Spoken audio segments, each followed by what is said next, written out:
Hi, everybody. You are in week 5 of class. Can you believe it? You have made it to the final week.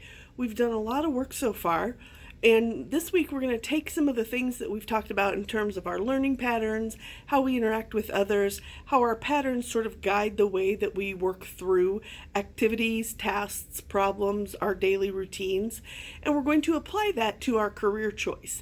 Since you're way early in your academic career, you have a lot of time to think about this, but one of the great things that the learning patterns allow us to do is it allows us to match up jobs that we've had in the past and jobs that we want to have in the future with whether or not they're a good fit for our learning patterns.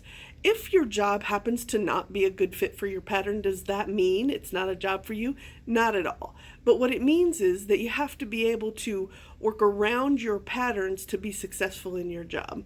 And I'll share a couple of examples. When I was a teenager, and yes, that was a long time ago. But when I was a teenager, one of the core jobs that kids could do in the summer was called detasseling. So if you're not from a Midwestern farm state with a lot of corn, detasseling means that at the time, you walked down an entire field of corn and you pulled out all the individual tassels from each stalk so that the corn could pollinate and create, corn. So at the time, we walked down all these fields. So if you are strong in sequence, this was a great job because you did the exact same thing all day long from 7 o'clock in the morning till 4 o'clock in the afternoon. And at the time, it was good money. We made $3.35 an hour. So, but when you're 15 years old, that's $3.35 an hour more than you have sitting at home. So it was a great job. But for me, where sequence is my lowest scoring pattern, the number one thing I remember is that it was hot and it was boring and it was wet because corn in the morning is wet. You couldn't wear good clothes at all. We wore the rattiest things that we could ever wear doing these cornfields. Now, I think the kids who do detasseling get to ride on a machine and pull the corn stalks out. Still is very sequence based, very routine. So even if I wouldn't have to walk so far, it would not be a good match for my patterns. And it's just a reminder, I'm a strong-willed learner. Use first in use first in precision, confluence, and technical reasoning, and use as needed in sequence. And for me, my use first patterns are so strong that they simply overwhelm my sequence pattern. If I were to talk about the job that I have right now, which is the Director of Institutional Research at Grinnell College, no one knows what that means, including me most days. Basically, what it means is that I gather information, I count a lot of things, and I put that information into a package that I can then hand off to whoever's requested it so that they can make sense of the information that we have for our institution. The key pattern that I use in my job is confluence. I have zero idea what's going to happen when I walk in the door in the morning. I usually check my email when I get up, just make sure nothing blew up overnight.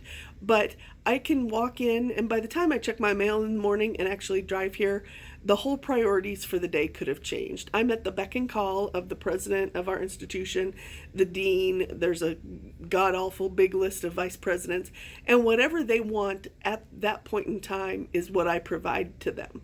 So there are some pieces of my job that are routine. Each year I'm required to fill out a set of information for the federal government, which I do, and I have these yearly reports that I have to complete. Although if there's a year between reports, I'm not really sure you could call that routine. But so there is a little piece of my job that involves sequence, but mainly what I do for my work is troubleshoot. I find problems, I fix problems, I have to identify multiple solutions that could work in a given situation. So for example, one of our big pushes right now is student success and retention. How can we get students here and then keep them here so that they can graduate?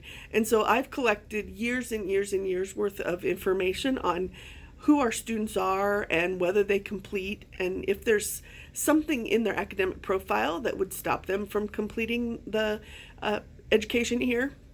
And what I've done is I've packaged that information in ways that it's helpful for our student affairs staff, for our president, for our finance people, for our financial aid people to look at that information and make policies and decisions based on data that we've collected over time. And it takes confluence, it takes precision, because the numbers that I'm collecting have to be right. I have to know what those numbers mean, and I have to be able to speak clearly, succinctly, and accurately about what that information is. So as you think about this week's discussion, and as you think about it's our last week, what am I going to do now?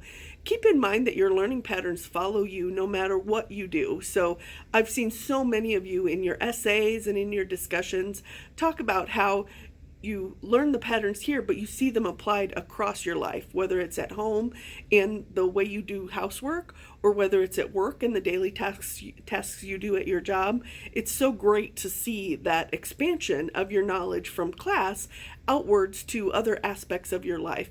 And I hope you take that forward with you as you complete EXP 105 and you move on to, most of you will move on to GEN 102.